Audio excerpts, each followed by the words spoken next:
नमस्कार साथियों, आप सभी का स्वागत है हमारे YouTube चैनल में। तो आज हमारा क्वेश्चन है कि तैयारी कैसे करें। तो आप भी किसी कोई ना कोई कंपटीशन एग्ज़ाम की तैयारी करे होंगे, तो आपके मन में भी एक सवाल होगा भी तैयारी आपको कैसे करनी चाहिए। तो मैं जितना मैं जानता हूँ, मेरे अनुभव मेरे एक्सपीरियंस से मैं बताऊँगा भी आपको तैयारी किस तरीके से करनी है। सबसे पहले तो मेरा यही कहना है भी जैसे आपको अच्छा लगे वैसे तैयारी करनी चाहिए। फिर भी कई बार होता है भी कई बार हम ही गलत साबित हो जाते हैं, तो उस तरीके से बताऊंगा भी तैयारी कैसे करनी चाहिए। तो फर्स्ट ऑफ अपने शुरुआत करते हैं भी तैयारी करने के लिए सबसे पहला क्वेश्चन ये है भी अपनी तैयारी किस चीज़ की करें। तो कोई कांस्टेबल की करा होगा, कोई first grade, second grade, third grade, जो भी है, कोई रीट वाले हो गए, तो किसी न किसी एग्ज़ाम की आप तैयारी करे हो। एवरीथिंग जो भी है, किसी न किसी जो आपने एक लक्ष्य चुना है उसकी तैयारी आप कर रहे हो। तो अब हमने लक्ष्य तो डिसाइड कर लिया है, पर तैयारी कैसे करनी है अब वो मैं आपको बताऊंगा। भी तैयारी करने के लिए अपने देखते हैं, एक तो सेल्फ तैयारी करते हैं कई बच्चे, दूसरे कई डिजिटली जैसे कोर्स लेते हैं, कोई ऑनलाइन कोर्स परचेज करते हैं उसके माध्यम से पढ़ते हैं, और कई बच्चे होते हैं ऑफलाइन कोचिंग करते हैं, कोई इंस्टीट्यूट होते हैं उसमें वहाँ पे जाते हैं। तो हम देखेंगे भी क्या सबसे अच्छा है।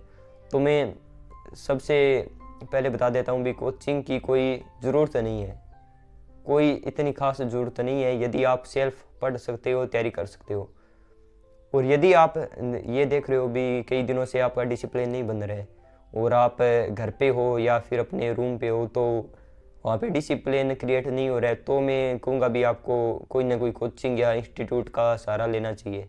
उसमें आपको जितने भी है, आप साल 6 महीने लगाओगे तो नियमित क्लासें होंगी, तो आपका एक डिसिप्लिन क्रिएट होता है वहाँ पे।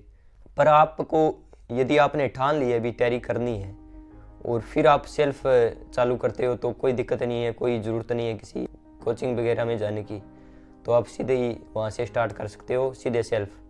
तो अब मुद्दे पे आते हैं भी किस तरीके से आपको पढ़ना है।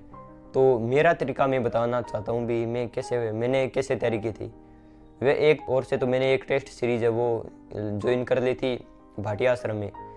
मैं टेस्ट जो है 15 दिन के बाद टेस्ट देता था, और डेली टेस्ट है वो मैं नहीं देता, छोटे टेस्ट होते थे, बड़ा टेस्ट होता वो देता था मैं। तो मैंने क्या किया था भी जो मेरी किताबें हैं उन किताबों की रीडिंग मेरे को करनी थी। किस तरीके से, आप ध्यान से सुना।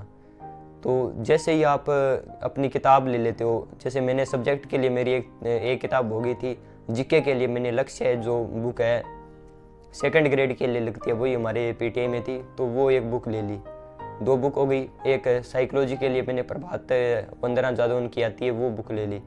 इस ऐसे करके मेरे पास लगभग 4-5 बुक हो गई।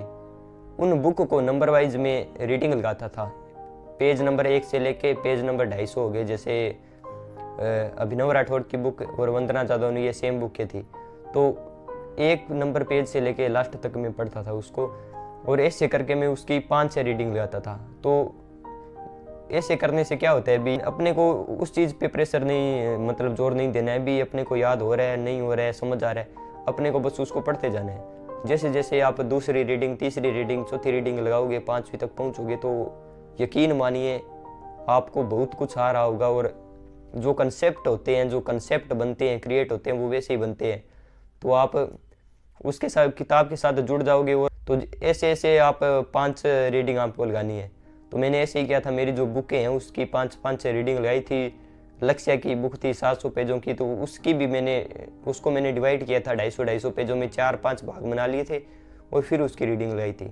मेरा यही था, स्ट्रेटेजी थी, मेरी स्ट्रेटेजी पे पूरा भरोसा था, मेरे को बिल्कुल भी ऐसा मतलब डर नहीं। तो मेरे 2 साल मैंने प्रिपरेशन में लगाए थे, उसमें भी मैं पीटीआई को लेके चला था, वो मेरा सिर्फ 1 साल था, उसके अंदर ही मैंने वो सब किया था, और मेरे जो नंबर है वो बहुत अच्छे नंबर बन रहे हैं, ऐसी बात नहीं है अभी। तो आप भी ऐसे तैयारी करोगे, ऐसे जो रीडिंग है जो लगाओगे, तो आपका लेवल है वो बहुत अच्छा हो जाएगा। तो आपको ऐसे ही करना है भी। जैसे आपके पास 500 पेजों की किताब है, तो आप स्टार्ट करोगे डेली 50 पेज से, 10 दिन में एक रीडिंग कंप्लीट हो जाएगी। 50 × 10 होगा तो 500 पेज आप 10 दिन में निकाल दोगे। और वैसे ही उसकी आपको कंप्लीट करनी है 5 रीडिंग। 5 रीडिंग से पहले आप उस किताब को नहीं छोड़ोगे। जब उसकी ये रीडिंग है कंप्लीट हो जाएगी, उसके बाद दूसरी किताब उठाओगे और उस दूसरी किताब की 2-3 रीडिंग होगी। बीच में आप बोर हो रहे हो तो पहली वाली किताब की एक रीडिंग बीच में निकाल लोगे। तो ऐसे कर करके आप पूरा आपको सिलेबस निकालना है अच्छे से, और फिर आप टेस्ट सीरीज की ओर जा सकते हो। तो इस पूरे मतलब साइकिल में आपको 5-6 महीने का टाइम लगता है, मतलब कम से कम। और वैसे आप 1 साल इस तरीके से आप पढ़ोगे तो यकीन मानो आप पेपर पास ही नहीं करोगे, रैंक में आ जाओगे। तो ये मेरा तरीका था। आर्ट्स होता है जिसमें मतलब सामाजिक विज्ञान, पॉलिटी आ जाती है, हिस्ट्री आ जाती है, जियोग्राफी हो जाती है। ये तो मैंने सेल्फ पढ़े थे बुक से। पर मेरा सब्जेक्ट आता है फिजिकल एजुकेशन। उसकी मैंने अभिनव राठौड़ की फिलोथ्रोपी नामक बुक पढ़ी थी, जो मेरे करीबी है भाई है, उन्होंने बताया था, जो पीटीआई में सेलेक्ट हुए। तो वैसे करके फिलोथ्रोपी मैंने बुक पढ़ ली। और उसके अलावा जो उत्कर्ष के अंदर जो अभिनव राठौड़ की क्लासें हैं वो लगाई थी मैंने। तो वो क्लासें होगी लगभग 200 क्लासें वो होगी अभिनव राठौड़ की। तो मैंने, क्योंकि जो गेम है, जो अपना सब्जेक्ट है वो साइंस बेस पे आधारित है, तो मैं मानता हूँ भी साइंस है वो ऐसे रीडिंग लगाने से काम नहीं चलता, क्योंकि उसको समझना पड़ता है।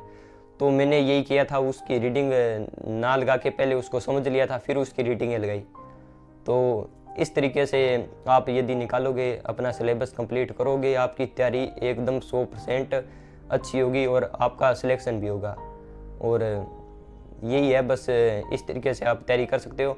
और फर्स्ट ऑफ में आपको फिर याद दिला दूं भी, जिस तरीके से आप पढ़ रहे हो उसी तरीके से आपको लग रहा है भी अच्छा है तो उसको चूज कीजिए, वरना ये तरीका अपना सकते हो। आप क्लास में जा रहे हो, कोई कोचिंग में जा रहे हो तो ठीक है, चलेगा, उनके हिसाब से चलिए। पर यदि आप सेल्फ हो भी चालू कर रहे हो तो इससे बेहतर तरीका मेरे को नहीं लगता कोई होगा। क्योंकि जो भी मतलब बड़ी तैयारी करते हैं, यूपीएससी की तैयारी करते हैं, जो उनके इंटरव्यू से मैंने ये सब कुछ सीखा है, तो वो यही बता दें भी इस तरीके से अपने को बुक जो है निकालनी चाहिए। जैसे रवि सियाग है तो उन्होंने यही बात कही थी भी आप बुक को इस तरीके से निकालिए और कम से कम 4-5 बार निकालें उस बुक को, जब तक उसको मतलब एकदम वो ऐसे ना लगने जाए भी कंठस्थ होगी, तब तक उसको ना छोड़े। तो ये तरीका है आपके सामने, और मिलते हैं नेक्स्ट वीडियो में। धन्यवाद।